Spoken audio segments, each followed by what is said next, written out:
What's up, YouTube friends? Now today I'm finishing off my baby box to send to my friend, and I'm going to show you how to make these fast and easy self-binding receiving blankets. The great thing about these blankets is that the backing flips around to the front and also creates the binding. If you get 2 yards of the backing and 2 yards of this front fabric, that's enough to make 2 of these receiving blankets. The only difference is these fabrics will be switched on the second blanket. I'll show you how fast and easy they are to whip up next.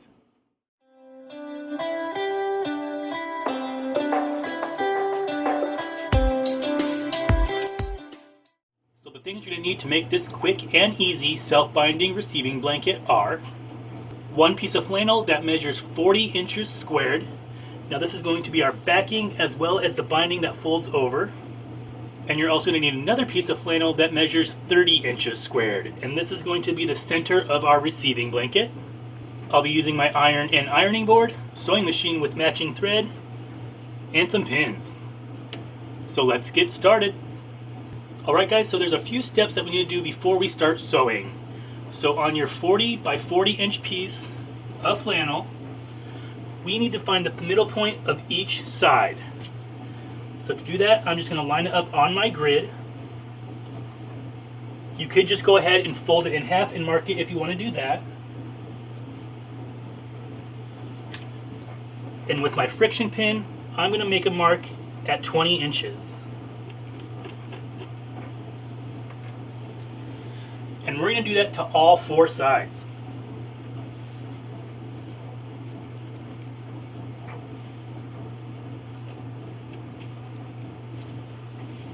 When you have all 4 sides marked, go ahead and set this off to the side.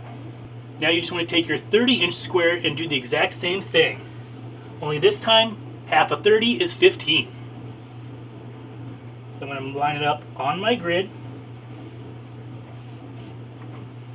and make a mark at 15 on all 4 sides.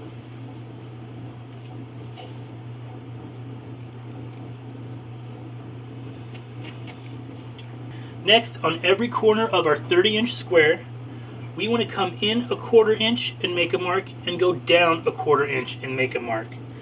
So to make it a little easier on me, I'm just going to grab my ruler. I'm going to line it up so a 1/4 inch over and a 1/4 inch down, and just make a mark. Just like that. On all 4 corners.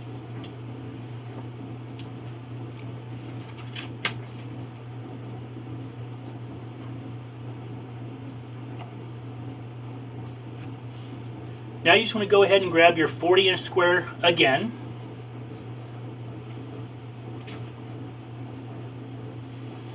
And I'm going to lay it so that the right side is facing up. Then you want to take your 30 inch square. I'm going to lay it so that the right sides are touching. And I'm going to match up my middle marks. And stick a pin. So now I'm just going to smooth down one side, making sure that it's nice and flat. And I'm going to stick a pin at that 1/4 inch mark.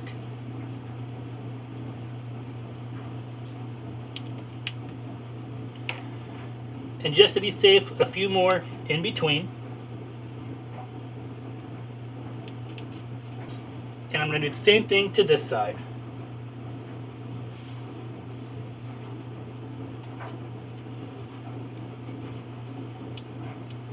Now I'm just going to turn this around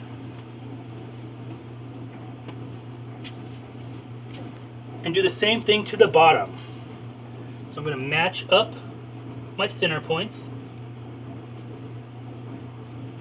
and stick a pin. Now that we have the 2 sides pinned, I'm going to take this over to my sewing machine, and using a 1/4 inch seam allowance, I'm going to start right here at our 1/4 inch mark that we made and backstitch, and I'm going to sew all the way down until I get to my other pin mark, stopping at my pin mark and backstitching. Now if you're worried about your fabric shifting, you can go ahead and just start at the middle, sew down one side, stop at your pin mark, start back here at the middle, sew down the other side, and stop at your pin mark. I went ahead and just threw on my walking foot, so I should be fine. Alright guys, I'm over here at my sewing machine. I'll be using a straight stitch, and my length is a 2.5. Like I said, I went ahead and put on my walking foot, but it's not necessary.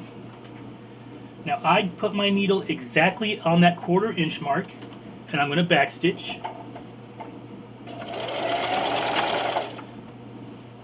And just keep sewing till you hit your other pin mark and backstitch.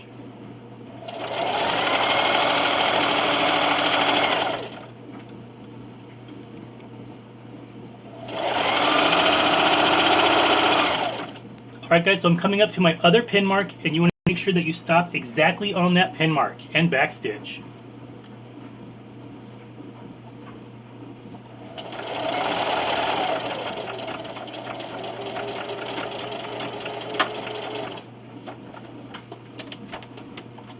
Alright guys, and like I said, if you're worried about shifting and you don't have a walking foot, you can always start in the middle and backstitch. And then sew all the way down until you hit your pin mark.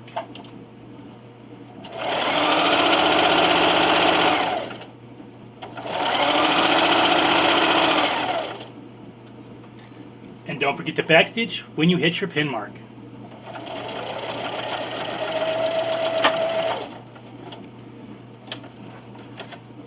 Now all you need to do is flip it around, start from the middle, and sew down the other side.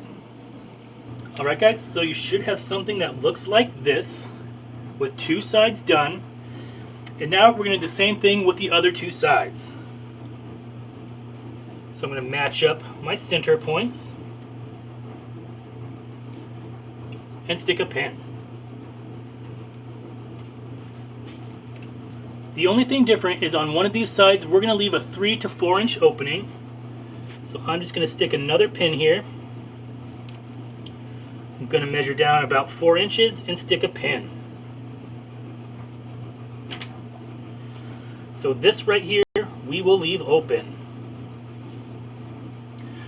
So all you're going to want to do is when we get to this pin, backstitch, raise your needle and your presser foot, move your project down, backstitch, and finish off your seam, backstitching at the end. Alright guys, so it's the same straight stitch, the same length.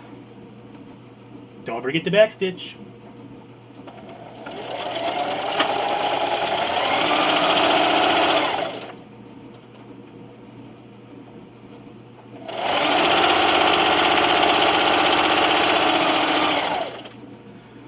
I'm coming up to my first pin on my opening, so you want to backstitch.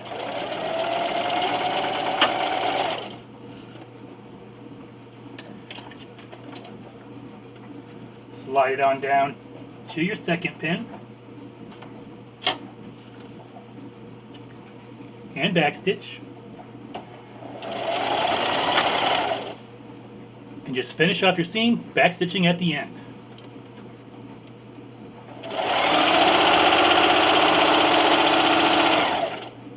Alright guys, so you should have something that looks like this with 4 little flappy ears. The next thing we're going to do is create our mitered corners. Now it is very important that you follow this step exactly. So first I'll start with this corner. I'm going to take my 2 sides and I'm going to fold them together, matching up my raw edges, just like that.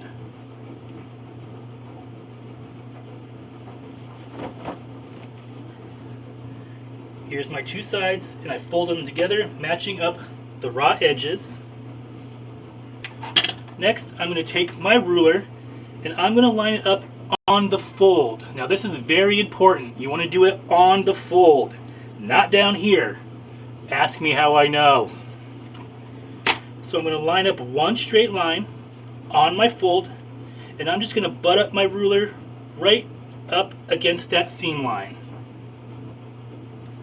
You can kind of feel there's like a little knot there where your second fabric starts, and with my friction pin I'm going to draw a line.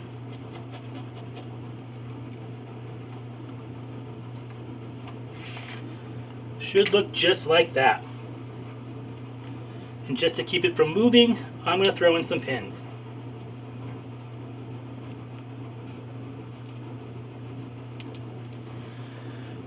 So now I'm just going to take this over to my sewing machine, and with that same straight stitch, I'm going to sew directly on the line, back stitching at the beginning and the end. So we'll show that step one more time.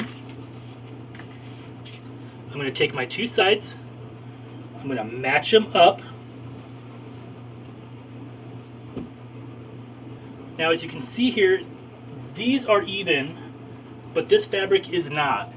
Now I'm not so sure if it's supposed to match, but I've never had a problem with it doesn't. So now I'm just going to take my ruler, line up a straight line with the fold,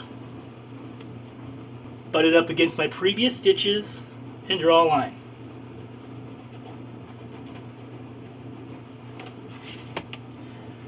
Now I'm just going to do that to the other two sides. Alright guys, same straight stitch, same length, and I'm going to backstitch at the beginning and the end and sew directly on the line.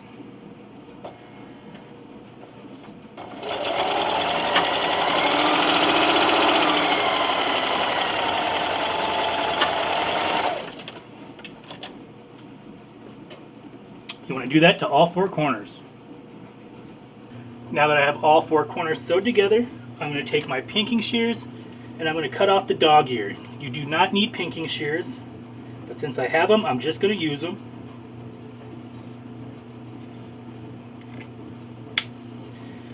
And you really want to make sure that you sew this seam correctly before you cut this off. Otherwise, you got some bad news coming. And I'm leaving about a 1/4 inch seam allowance.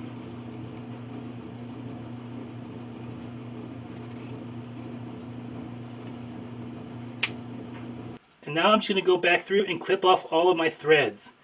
This really isn't necessary except for I did use black thread and I don't want to show through. If you use matching, it wouldn't be a problem. But I only have a little bit of yellow thread that I'm going to use to top stitch, so I didn't want to run out. Okay, looks good to me. And now through our opening, we're going to turn our receiving blanket right side out. The easiest way I find is to go to the opposite side of the blanket, grab a corner and pull.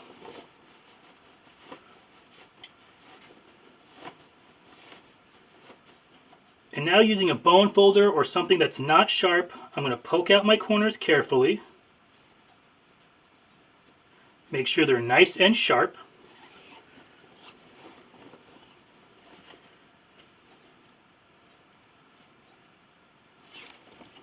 Now as you can see, we have nice mitered corners.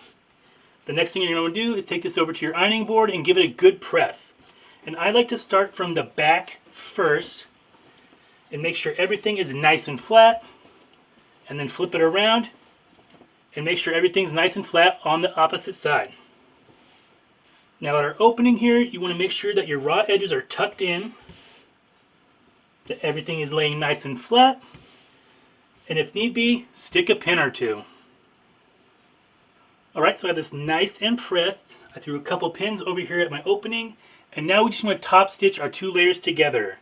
Now you can use any stitch that you want. This is a perfect time to use one of those decorative stitches that you don't always get to use, or you could just use a zigzag if you wanted. So I'm just going to take this over to my sewing machine and I'm going to top stitch all the way around. You want to sew a little bit onto the binding and a little bit onto the main part of the blanket, just to make sure everything is nice and secure and we close our opening. I'll meet you over at the sewing machine. Today I'll be using stitch letter I, but like I said, you can use any stitch that you want. Alright guys, so I'll be using that stitch letter I. I'm actually not quite sure what it's called. My length is a 2 and my width is a 5. And I'm just going to run this seam line right down the center of my presser foot. Don't forget to backstitch at the beginning and the end. And just keep sewing.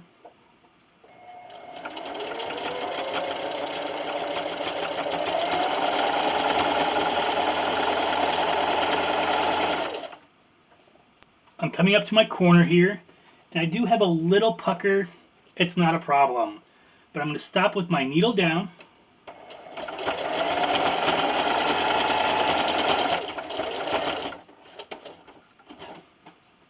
Raise my presser foot and spin. And just keep sewing.